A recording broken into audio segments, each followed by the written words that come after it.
สงขลามาสงดังเสียงค่ะมากินข้าวหิมผังน้ำปังหลายเจ้ามาทำพี่น้องกินนี่ครับพี่น้องหมักสร้างพ่อต่ำก่อนเนาะมาครับมาพี่น้องเสียงลมเสียงน้ำตีแห้งอินกันเนาะใช่ครับกินดังนี่ยังครับพี่น้องปลาหมึกยางครับปลาหมึกย่างนะครับปลาหมึกยางครับพี่น้องมาครับมาเขาก็ปั่นข้าวเหนียวครับพี่น้องเหมือสุกดังเสียงค่ะเหมือสุกโกโก้ค่ะ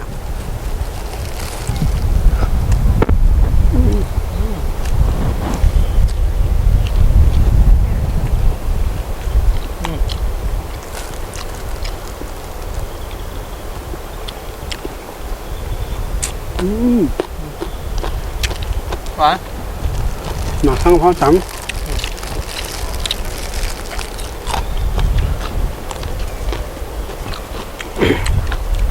พี่น้องเขา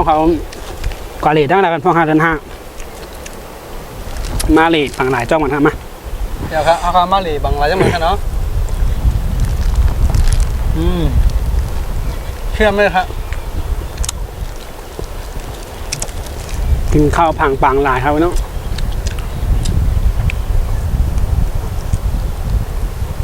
ปลาหมึกนะครับเหมือนไข่จางๆอยู่เนาะ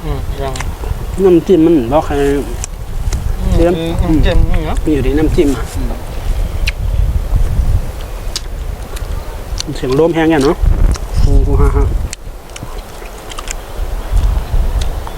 น้ำก็เริ่มขึ้นมากแล้วเนาะน้ำคืนหูคำครับพี่น้องหูคำน้ำคืน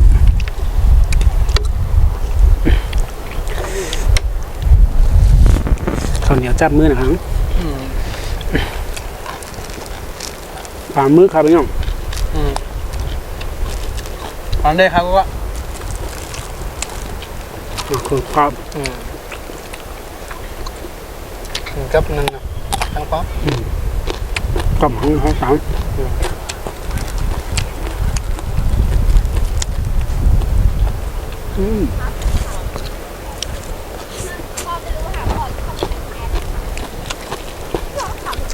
เวลาให้จิ้มจางไปเนาะจิ้ม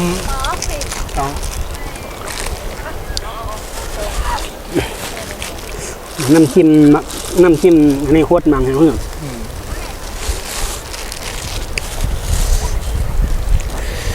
บางเหมือนเนี่ยอยู่ที่บ่คันมีกลางเนาะจิ้มเขาบางก็เฮ็ดน้ำจิ้มเข้มหน่อยเนาะอย่างข้าวเหนียวในซัมมี่อ่ะแน่ข้าวเหนียวพี่น้องไทยอ่ะแน่ยังไตแล้วข้าวเหนียวย่างข้าวเหนียวนึ่งของจับมือมันแตงเหี่ยวเลยครับพี่น้องใช่ครับไม่แตงแตงเหี่ยวมันบ่ห้องแคมนะก็มาครับจ่องหันดีครับพี่น้องไก่ไปอินเนาะมันนี่มาเบรกปังดาหัวคำอ่ะ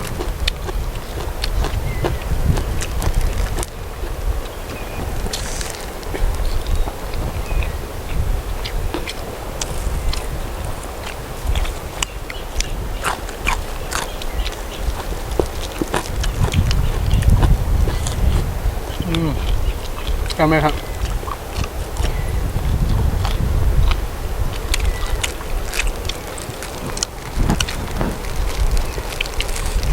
อันนี้ของพ่อเพียรเนาะต้องพร้อมแล้วนะไม่งานเนาะนี่ใครนี่ไหนเนี่ยเลยนึก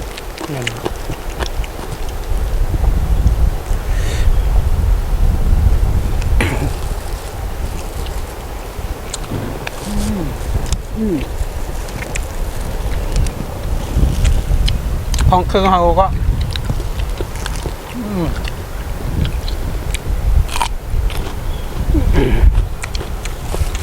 มาส่งพวกก็อันเนาะมาส่งค่ะมาส่งปีมาเดือน 5ครับปีมากับในซ้อนนำเนาะแต่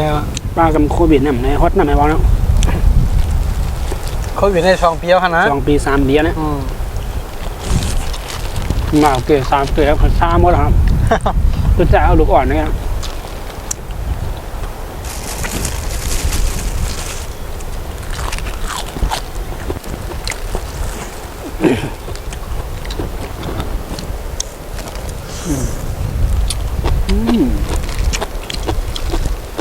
ดื่มแค่มากหนูดื่มเข้ามา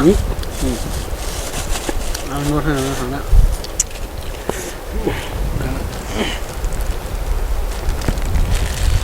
ไม่ชงกัวครับไม่ชงกัวครับ อืม อืม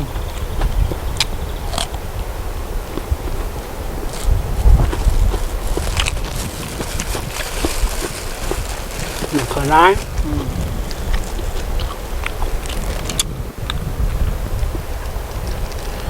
มาขอร้ายครับพี่น้อง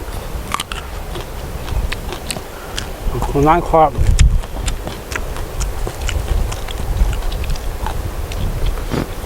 หนวดปลาหมึก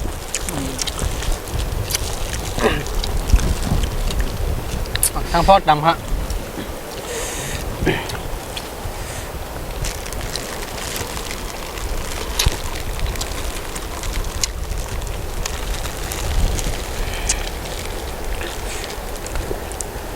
มักเขือเขาเนี่ยมีเจมีจอดดิ เล็กๆเราของเนาะ ข่าวก็มีรายๆก็มีกำก็มี อันนั้นนั่นน่ะ มีเจหยอก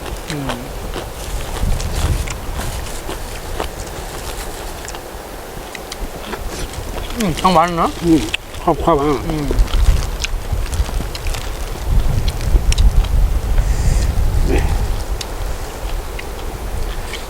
เอาเมื่อเขาเป็นเกิดห้างได้เหรอนะผมคิดว่าถึงห้างบาทนั่นเองนะ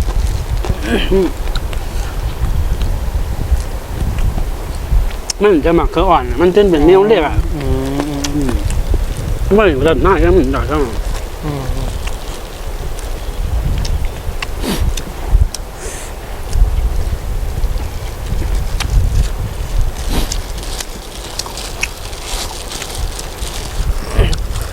แค่กินวันมันเพียงเป็นพ่องหวานฮะ แค่นี้เนาะมันท้องต้องไหมครับพี่น้อง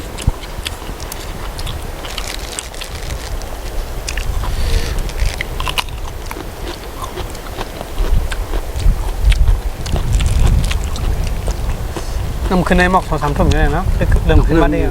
ามองไปคำไปน้ำเนาะ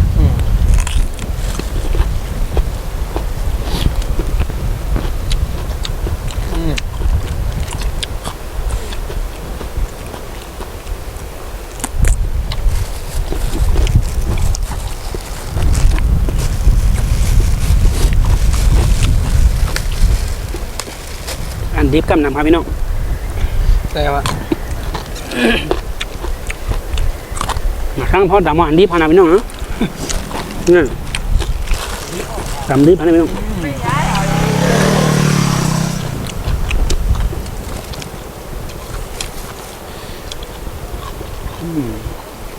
ยันเลี้ยมก่อนเหมือนเดิมว่าใช่ละ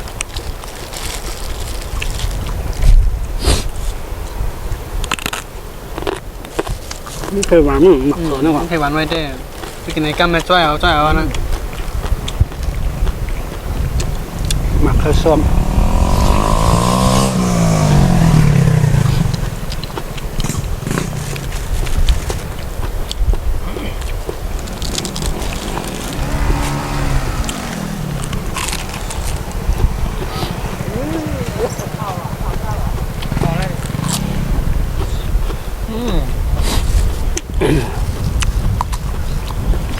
ครับมะเขือ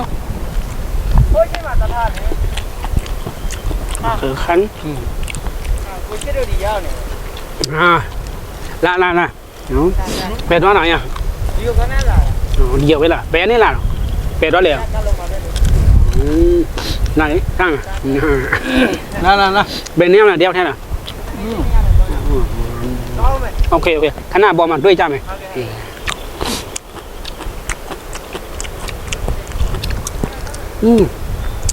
กลุ่มอบไอมาเนี่ยพักกัดรถตัวไปมั้งมา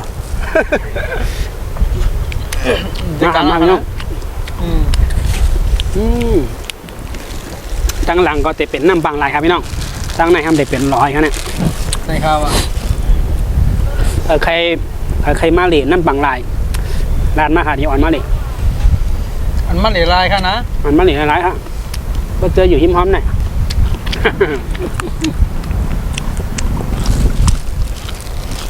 อยู่ไกลเอาเดียบครับพี่น้องเนาะเยาวเด่นถ้าใครมากก็ลาดมากครับ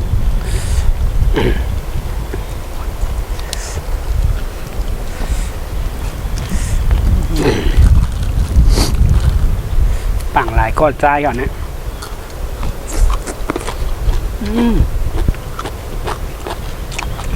ท้องขึงเนี่ยนะ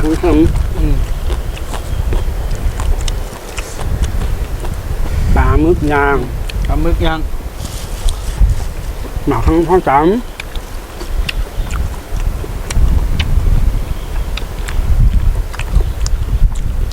นี่เขากินแบบซึ่งคืออะไรวันก้นวันขนาดเนาะ กิน ก้นเท่าเนาะถือว่าขนาด มันก้นเถิดนะ ก้นเถิน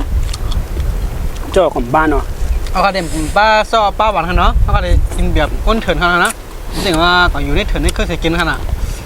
อันนั้นแต่น่าเถิดนะฮะนี่น้ำปังลาย บางหลายขนาดนะ ผักน้ำปังลายครับพี่น้องปังลายหลงจังต้องคึกนะบะหมี่นี่ก็น้ำไข่เข้ากันน้ำไข่แค่มาเนี่ย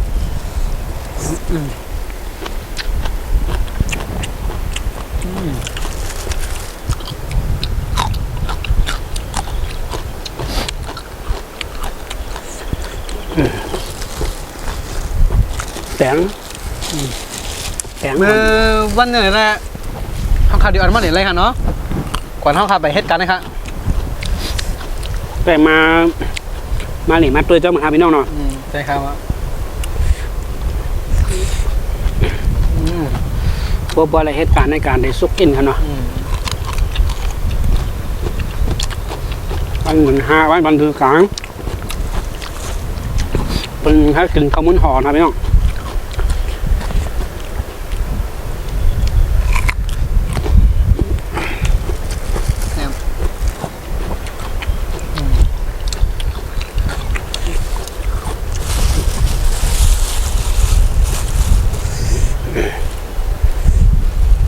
ปลาหมึกย่าง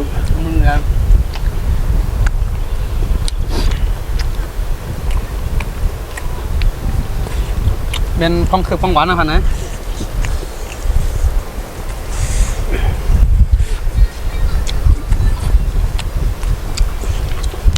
มาพากินใครกินจ้ำพ่อพี่น้องมา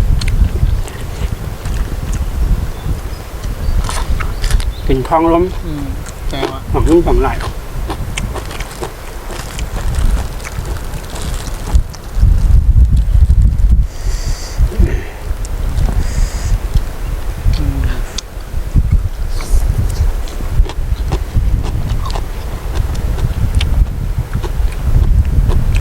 ผมก็ท่องเว้นนี่ไหนได้แค่ไหมครับ รวมนี่นะเนาะเพราะไหม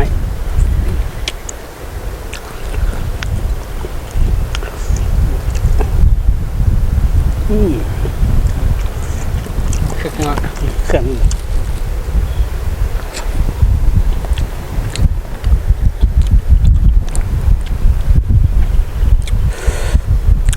มดแค่มาเข้มเนาะ หมดอ่ะ เห็นหมดเสียดายบน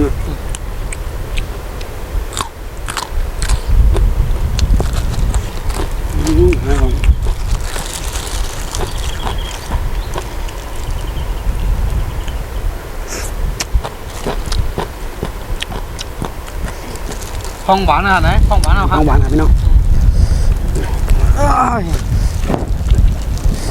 ก็หมักสั่งพอตำ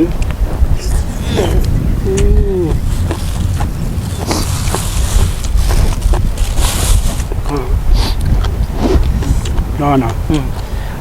นี่เดี๋ยวกูก็ดิเข้ามาตัวมาปั่นแห้งกันเนาะ ครับใช่ครับ อย่าลืม